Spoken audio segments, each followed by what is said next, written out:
in-depth knowledge and understanding of the issues that are facing these water companies, and they are making recommendations that will, help in trying to resolve some of the issues that have bedeviled these particular water companies. I'm also very proud, Honorable Chair, that this committee has done almost 80 of those water company reports so far, and that we are at 100% in terms of addressing the question of ownership, which was not the situation that was obtaining prior to Senator Osotsi being the chair of this committee. So therefore, Honorable Chair, let me take this opportunity to thank the chair, the Senator for Vihiga, who's also my deputy party leader.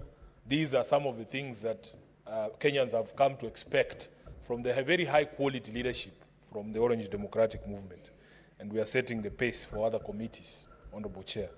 Honorable Chair, allow me to address two things that have been raised by the committee, and they have had the chair make various references to the situation with water in Nairobi County.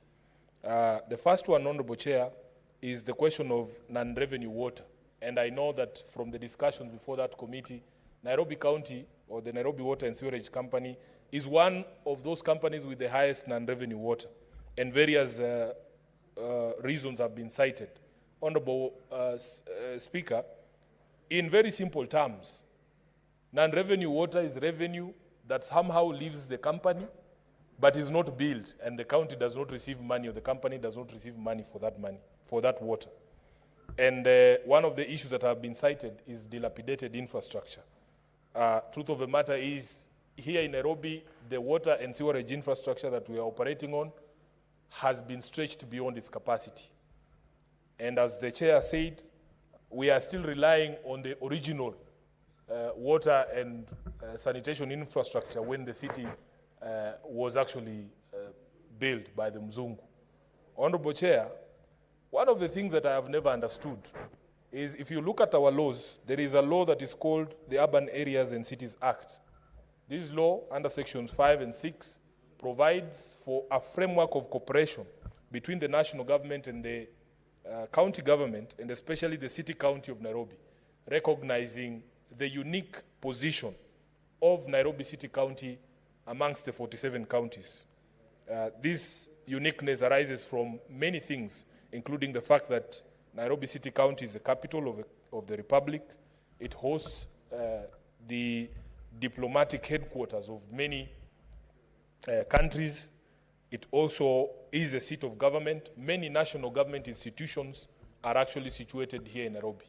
Honorable Speaker, under that act, the expectation was that in the realization of the uniqueness of Nairobi, the national government would support development of heavy infrastructure or critical infrastructure like the water and sanitation infrastructure.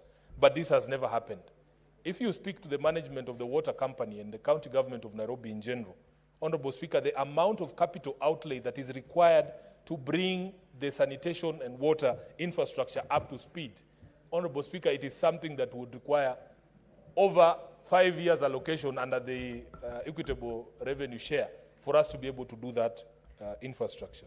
As we speak, Honorable Speaker, the existing sewage network, for instance, covers only 37 or 30% of the total square area of Nairobi County. And Honorable Speaker, as you know, these has also, the past few years, have seen a lot of rapid development. Rapid development in terms of housing. Very many new buildings are coming up, going up to 25 floors, hosting thousands of tenants, but it has not been accompanied by the commensurate infrastructure upgrade that is required. And this is why many of our water and sanitation infrastructure is creaking. So, Honorable Speaker, I continue to call on the national government to honor its responsibilities under the Urban Areas and Cities Act to support Nairobi's development of certain critical infrastructure, including our water infrastructure, Honorable Speaker, so that we can be able to meet the needs of the people of Nairobi. Secondly, Honorable Speaker, the committee has highlighted the specter of illegal connections and what the chair has called outright corruption. There are stories we hear in this city, Honorable Speaker.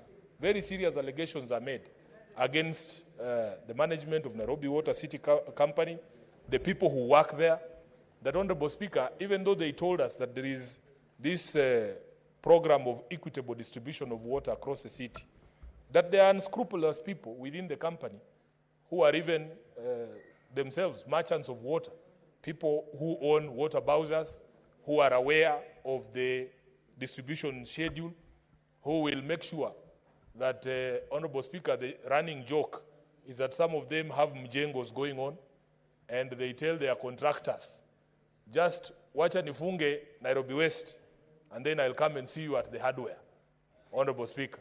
Knowing that you are shutting water supply to Nairobi West, then your bowsers are available for the people of Nairobi West to buy water from you. So these stories, Honorable Speaker, unfortunately for us, we rely on other institutions, and we have complained even at the Committee of Public Accounts that unfortunately for us as a House, our role ends somewhere.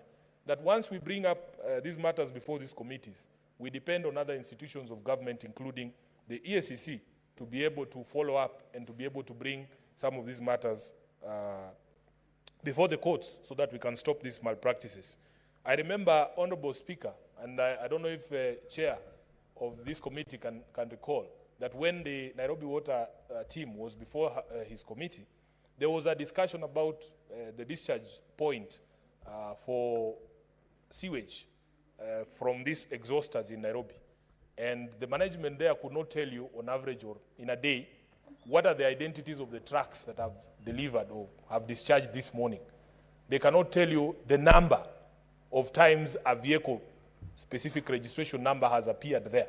And it becomes very difficult for you to manage revenue if you're operating like that. So, Honorable Chair, if we do not focus on this question of illegal connections and corruption within our water companies, we are doing nothing. And by the way, I used to think that cartels, for instance, in water, are shadowy figures who you cannot point out. Honorable Speaker, the people doing illegal connections are known within our communities. It is the inefficiency of the water companies that supports the existence of these cartels.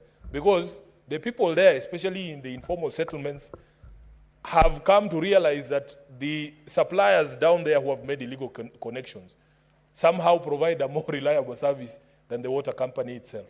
So if these issues are not addressed, Honorable Speaker, then we will not be doing anything.